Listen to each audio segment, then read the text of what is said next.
This is my how to pack a boombox for eBay sellers, and try to get it done right, because the worst thing is after competing to win the box or getting it for nothing or being the only one to bid on it is to get it all busted up because somebody didn't spend that extra time after the sale to properly wrap it.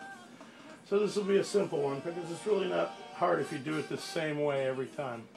First you got to realize is you got sometimes 15, 20, 30 pounds of metal inside of this thin 30-year-old plastic case. I'm using this Magnavox because it's one of the most common. You see it a lot on there. They're pretty good boxes for the money, and you know, you can decorate them pretty neat with the grill if you're really into doing the art thing. And a lot of times they work. Sometimes they don't have an inline switch and you have to use the cassette to inline them. Sometimes, like this one, has an inline. There's also a silver version, but again, this is just a test box because it's one I can afford to damage, because we're going to put this baby through the ringer. Now the next thing you want to realize is that you got the handle on these boxes, and so often the handles aren't secured and they'll come broken too. Now you can use an old tube like a mailing tube, put it around here. You can also use a piece of foam core placed in between the box and the handle. You can also wrap it with cardboard. In this case, this box, and now let's play this box all the way down on that. You know, as usual. Anyways, it's a working box. I wouldn't say it's a great box, but I got it right cheap. And this is another thing about cassettes that I love and hate. You know, I grew up with them. Hear that? No, that's just the tape. It's the tape that's screwed up, because when you put old Anne Murray in, she's lovely.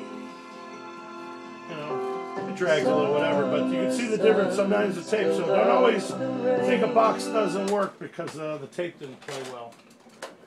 Alright, so let's unplug this bad boy.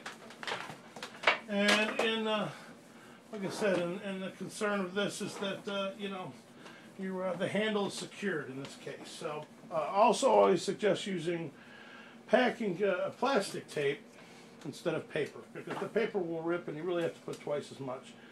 Alright, so first thing we got here is we got a nice big piece of cardboard that I've made, and what I always say is bomb proof.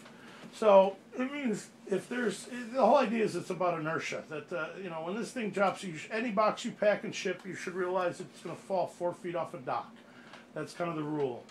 And so if you can't drop it 4 feet without it being damaged or ruined inside, then you're not packing it properly and you could have issues. You know, and this guarantees it. Because really what you want to do is you want to stop the outside impact from connecting to the inside. And by doing that, you one layer of bubble wrap, a nice firm box around that, and then 2 to 3 inches of bubble wrap, and then inside of another box. Now again, this is a cheap box. I always want to use recycled materials. So let's get one layer on this thing. We'll wrap this as quickly as we can because we don't want to spend 2 hours on this video, and we're going to have part 2 where we bang this bad boy around a little bit. So we'll see if she survives. I'm willing to sacrifice this for you guys. Ladies. Ooh, there's a good bang. Hopefully that didn't damage anything inside.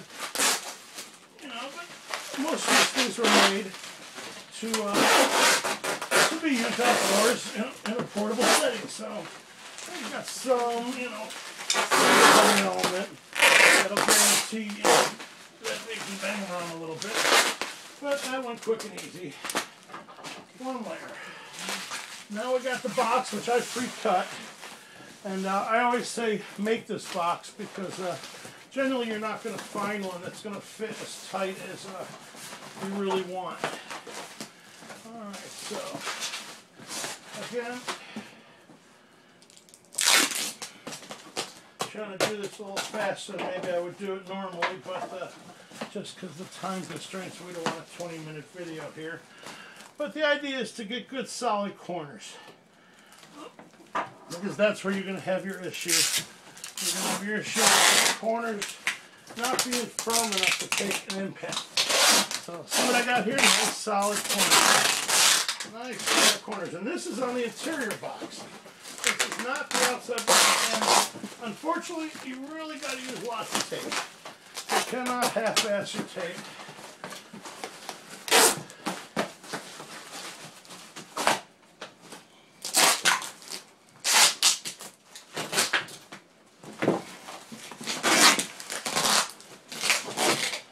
But again, it takes a little bit of work to make this little outside box.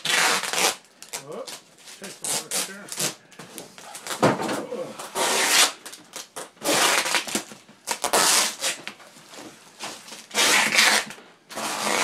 Remember, we've got one layer of bubble wrap in here, so I'm doing a little faster tape job than I might because of time constraints. But you get the idea.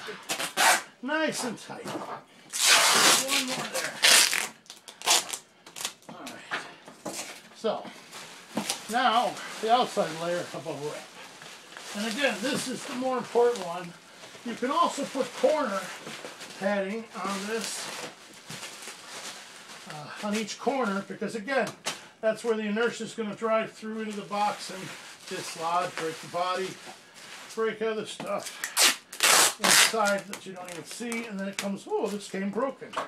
Well, you sent a box that worked, but again, I've had boxes that were 2 inches shorter. You know, the mailing package was 2 inches shorter than the damn box I bought. And you had that. Had the packing. So here we go. Now this is not enough. You might say, oh, that's fine. But really, you really want to get several inches. You want to have a really good firm base in between you and the outside world, because it will come crashing through. So again, doing this a little faster than maybe normally would. But you really want to have 2 to 4 inches.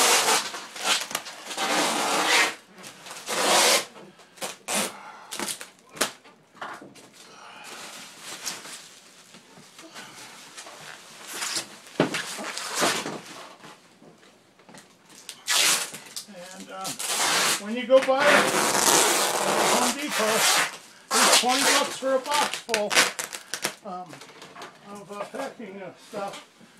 So try and recycle.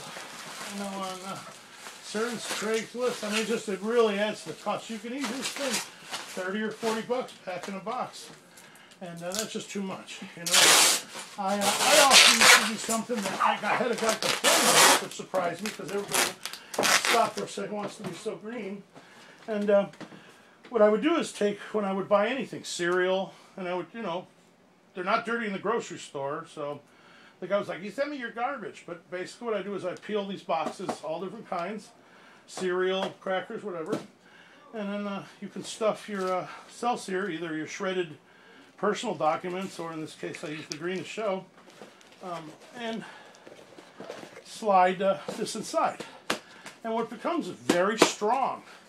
And again, it's not filth. It was never near food. I would remove the food, you know, put that in my own plastic containers, and, you know, for cleanliness, I didn't want these covered on. But you pack this into the corners, in here or under here, and it's guaranteed not to crush. You know, if you really want to send a box, like a big money box, start saving these, start saving your shredded shit, and you know, this will really save a box from getting ruined. So we're back to getting this outside couple layers on. And I'm being real good on the edges too. A lot of times people, they focus on the middle, and really it's rare that you're going to take a direct forklift shot through the side of the box. If that happens, you just got bad. So really what you're padding for is corners, because I don't know if you ever seen a video of the post office, but everything's on conveyors and belts. And also, if you have the luxury of time and trust with somebody that's sending some from overseas, send it C-mail. It's 1/3 of the cost. It takes 2-3 times as long. but they don't put stuff on conveyors and drop it. They put it on a pallet and move it very slowly. And it tends, you're much safer, especially with a big money box from overseas. Have it sent C-mail. You got to trust the seller. Because you're not going to be able to leave that, you know, do your 45 days due diligence. Anyway, so really normally I'd like to put even another layer on, but I think we're getting, you know, to the point where it's time to slide it in the moving box. Let's see what it looks like here. All right, looks like I got a pretty nice fit.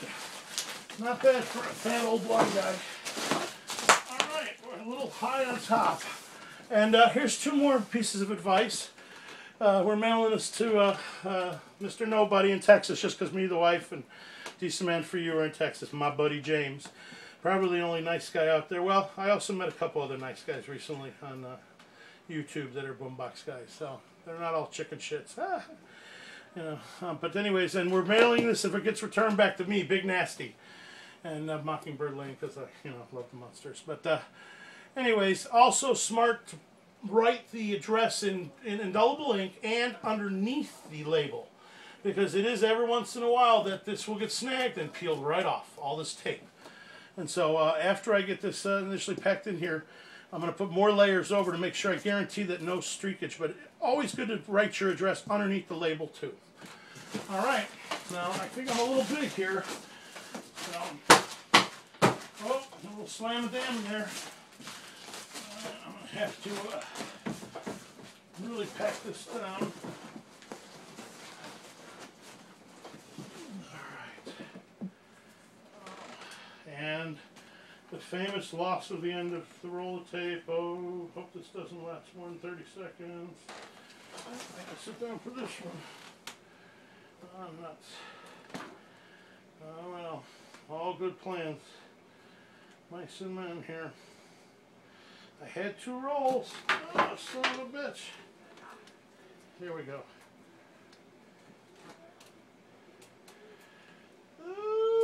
Here we go. We got the tape again. Oh, jeez. Well, we all know what this is like. Lose a roll of tape. Nice to have a machine, but I didn't have that today. All right, so we're back in action. And I like to do these one take. So you call me one take, one video a day, Brian. Whatever. Call me whatever you want to call me. But yeah. So finally.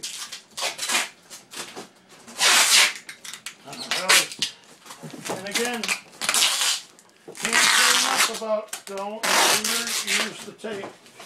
Spend the money, buy 12 rolls from the line. What you gotta do.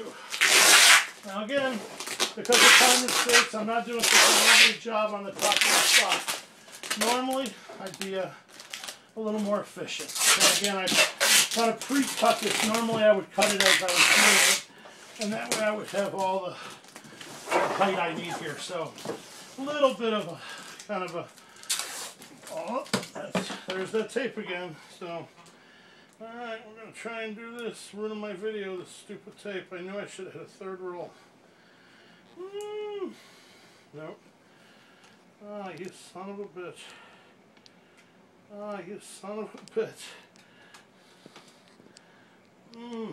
Oh well, bear with me, y'all, because again, I'm not going to edit this. Oh. Well, here's the deal. For the next one, for the test video, we'll have this taped down. You'll see that it'll all be taped down. I'll start the video with that. And the next video is of testing it and seeing how well it'll do for 4, 5, 10-foot drop. And whether I did this properly or not, and we'll try it out. So that's the end of the video.